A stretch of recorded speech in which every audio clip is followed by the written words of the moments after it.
Hey everyone, welcome back. Today we're taking a deep dive into the reign of King One Solomon. of the most legendary figures in the Bible. Definitely. And we're going to be using the Book of Chronicles as our guide. Chronicles gives us a really unique perspective on his story. Right. It's not just the highlights, it digs into the complexities. The good and the bad, the wisdom and the struggles. Exactly. So let's jump right in, starting with Solomon's famous wisdom. Ah, yes, the wisdom of Solomon. Everyone's heard the story of the two mothers and the baby. Such a classic tale. But what does it actually tell us about him as a ruler? That's what I'm curious about. It's not just about being clever, is it? No, it goes deeper than that. It Like, shows his insight into human nature right, understanding those deep emotions, a mother's love. and using that understanding to deliver justice. So it's not just wisdom, but a sense of fairness, too. Absolutely. Chronicles portrays him as a judge, a mediator. Someone who could see through deception and find the truth. Precisely. And this resonated with his people. They trusted his judgment. So this wisdom, where did it come from? Was it a gift? A skill? So Chronicles tells this fascinating story of the dream. Oh yeah, the dream in Gibeon. Right. Early in his reign, God appears to Solomon in a dream. And says, ask for anything you want. Pretty incredible offer, right? Talk about a once-in-a-lifetime opportunity. And most people would probably go for power or wealth. Yeah, who wouldn't? But Solomon, he asks for something different. He asks for wisdom. Wisdom to guide his people. To lead them with justice and understanding. And that really pleases God. It shows Solomon's priorities, his heart for his people. It makes you wonder, what would we ask for in that situation? It's a good question to ponder. Okay, back to Solomon. He gets his wish, wisdom in abundance. And God throws in riches and honor, too. That's right. The full package. But that's where things get interesting. Because all that wealth and power can be a double-edged sword. That's a good point. Speaking of wealth, Chronicles really emphasizes Solomon's riches. Oh yeah, goes all out. 666 talents of gold coming in every year. That's mind-boggling. It was an incredible amount of wealth, even for a king. Help us put that in perspective.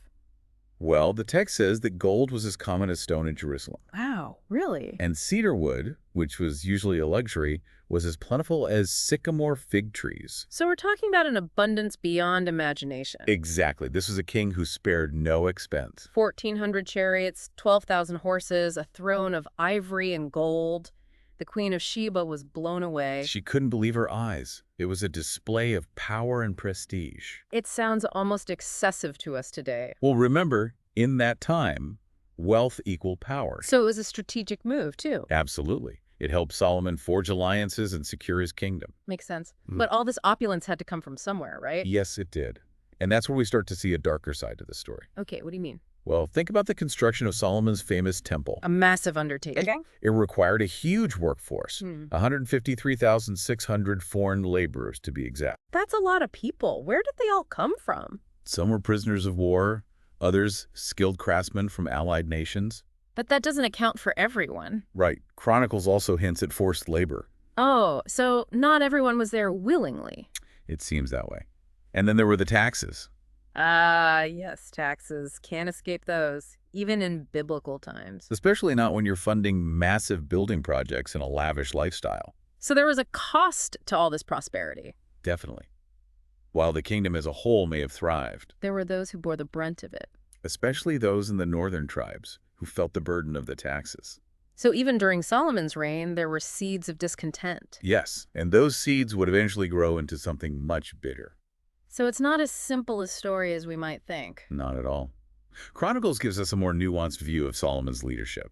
It's fascinating how these deep dives always reveal more complexity. And that's what makes him so interesting. Stay tuned, because next time we'll see what happens when Solomon's son, Rehoboam, takes over. Will he learn from his father's successes or his mistakes? We'll find out. All right, so Solomon's reign, it wasn't all sunshine and roses. No, definitely not. Those seeds of discontent we talked about, they really start to sprout when Rehoboam takes over. Solomon's son, right. Yeah, he inherits a kingdom that's both prosperous and deeply divided. A tough act to follow for sure. And right away, he faces this critical decision. What happened? Well, remember all those taxes Solomon levied, especially on the northern tribes. Yeah, they weren't too happy about that. So when Rehoboam comes to power, the people come to him with a request. What do they ask for? They ask him to lighten their burden. to ease up on the taxes. Seems reasonable enough. It does, right? So Rehoboam, he decides to seek counsel. Good idea. Get some advice. He first consults with the elders who had served his father. The wise old advisors. Yeah, exactly. And they gave him some pretty sound advice. What do they say? They tell him to listen to the people, to use their burdens, and in doing so, win their loyalty. Sounds like a recipe for stability. Right. A way to unify the kingdom. So did Rehoboam take their advice? He did not. Instead, he turns to his younger friends. Oh no, the buddies from the palace. Yep, the guys who grew up with him in luxury. Probably not the best source of advice in this situation. And they give him the opposite advice. What do they tell him? They tell him to show strength, to flex his muscles, Oh boy, that doesn't sound good. to basically tell the people, my father whipped you with whips, but I will whip you with scorpions. Wow, talk about a power trip. What was he thinking? It seems he was more worried about looking weak. Afraid of losing control. Exactly. He thought that showing any leniency would undermine his authority. But didn't Solomon gain respect through wisdom and fairness? Precisely. It's like he completely missed the point of his father's legacy. So this approach, it backfires, right? Spectacularly. Yeah. The northern tribes, they've had enough. They revolt. They do. Under the leadership of a guy named Jeroboam, they break away and form their own kingdom. The kingdom of Israel. That's right. And just like that, the unified kingdom is split in two. So Rehoboam's attempt to project strength actually weakens the kingdom. The ultimate irony. He ends up dividing the very people he was trying to rule. What a contrast to the united kingdom Solomon had built. It's a stark reminder that leadership requires more than just power. You need wisdom, you need compassion, you need to understand your people. Exactly. Rehoboam, he failed to grasp that.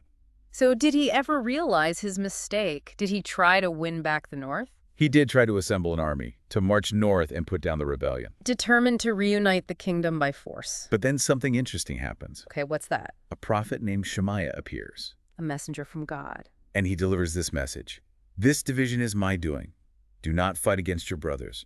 Return home, each one of you, for this is what I have done. Wow, so God is basically saying, this is bigger than you. Exactly. God is acknowledging the injustice that led to this division and holding Rehoboam accountable. So what does Rehoboam do? Does he give up on being king? No, he focuses on strengthening the southern kingdom, Judah.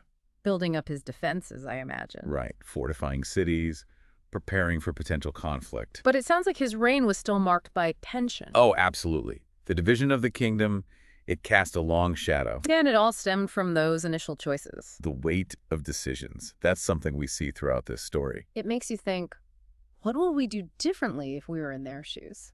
It's a good question to ponder. What can we learn from these successes and these failures, even thousands of years later? Those are some big questions. And that's exactly what we'll be exploring in the next part of our deep dive. We'll delve into the reigns of the kings who followed and uncover the lessons they hold for us today. We've seen how Solomon's reign ultimately led to the kingdom's division. And Rehoboam's decisions only made things worse. So what happens next? Who picks up the pieces? Well, the story of Judah after the split is a mix of good and bad, Kings who try to follow God's laws. and kings who stray from the path. It sounds like a constant struggle. It is a back and forth between faithfulness and disobedience. A reminder that leadership is a journey, not a destination. Exactly. You mentioned King Hezekiah earlier, the one who faced the Assyrian threat. Oh yeah, what made his reign so significant? Well, he inherited a kingdom that was already weakened. Internally and externally. Right. The Assyrian Empire was a major force at that time, They were conquering everyone in their path. known for their ruthlessness and brutality. And they set their sights on Judah. But Hezekiah, he was different from some of his predecessors. What do you mean? He had a deep faith in God. He understood that true strength came from trusting in a higher power. So when the Assyrians came knocking, what did he do? He didn't surrender, and he didn't try to fight them head on. So what was his strategy? He prayed. Chronicles tells us that when the Assyrian king, Sennacherib, besieged Jerusalem, Hezekiah turned to God for help. he pleaded for deliverance, reminding God of his loyalty and his commitment to following God's laws. And what happened? Something extraordinary. An angel of the Lord struck down 185,000 Assyrian soldiers in one night. Wow. That's incredible. A divine intervention. It was a display of God's power, a reminder that even in the darkest of times, faith can prevail. So the Assyrians, they just gave up. Pretty much. Sennacherib retreated back to Assyria, defeated and humiliated. What a victory for Hezekiah and for Judah. It was a testament to the power of prayer and the unwavering faith of a king. But even with such a dramatic triumph, I can't help but wonder, what about the kings who came after? Well, Hezekiah's reign was a high point. But it wasn't the end of the story. Sadly, his son Manasseh, he took a different path. He didn't follow in his father's footsteps. No, he reversed many of his father's reforms and led Judah back into idolatry. A step backward. It was. But even then, there were moments of repentance. Glimmers of hope. Exactly. Reminders that God's grace is always there, even when we make mistakes. So it's a complex picture, isn't it? Not just good versus evil. That's right. And this complexity continues in the reigns of the kings who followed Manasseh. Give us some examples. Well, you have Avon, Manasseh's son, who continues down the path of wickedness. Sounds like a troubled time. It was. But then comes Josiah. Amon's son. Yes. He takes the throne at just 8 years old. 8 years old. That's so young. I know. But despite his youth, Josiah was remarkable. What made him stand out? He had a deep longing for righteousness. He initiated all these religious reforms. Trying to purify Judah. He wanted to cleanse the land of idols and restore the worship of the one true God. It sounds like a spiritual awakening. It was. Josiah even rediscovered a lost scroll of the law. Wow, imagine finding that. It reinvigorated his faith and his commitment to following God's commands. A true turning point. It seemed that way. But unfortunately, Josiah's story doesn't have a happy ending. Oh no, what happened? He died in a battle with the Egyptians. So young, too. That's tragic. It was a turning point for Judah, but this time for the worse. What do you mean? Well, after Josiah's death, a series of weak and unfaithful kings came to power. Leading Judah further astray. And at the same time, the Babylonian Empire was rising in power. Oh, that can't be good. It wasn't. Judah, weakened by internal strife and poor leadership, became an easy target for the Babylonians. So this is the beginning of the end. It's the culmination of centuries of choices. Mm-hmm. The Babylonians, led by King Nebuchadnezzar, they laid siege to Jerusalem. Not once, but twice. You got it. The first siege ended with King Jehoiachin surrendering to Nebuchadnezzar. He was one of Josiah's successors, right? Yeah. He and thousands of others were taken captive to Babylon. But the story doesn't end there. Nope.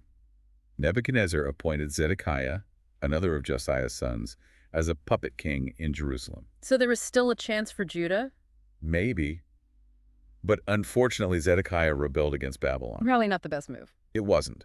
This led to the second siege, which is even more brutal. Jerusalem fell. The temple was destroyed, And the people. exiled to Babylon. It was a time of immense suffering and sorrow.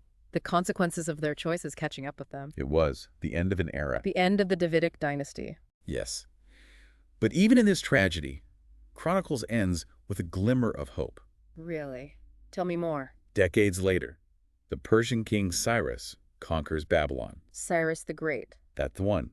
And he issues a decree allowing the exiled Jews to return to Jerusalem. To rebuild their temple and their lives. Exactly. Chronicles suggest that God inspired Cyrus to do this. A sign that God had not forgotten his people. And a reminder that even after destruction and exile, there's always the possibility of restoration. So what can we learn from all of this? It's a long and complex story. It is.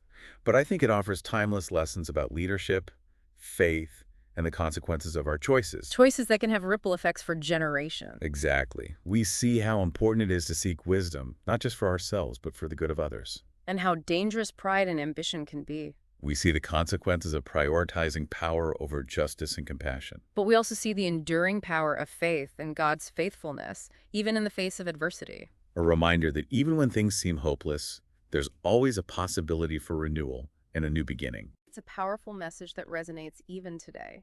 Thanks for joining us on this deep dive into the world of King Solomon and the kings who followed him. Until next time.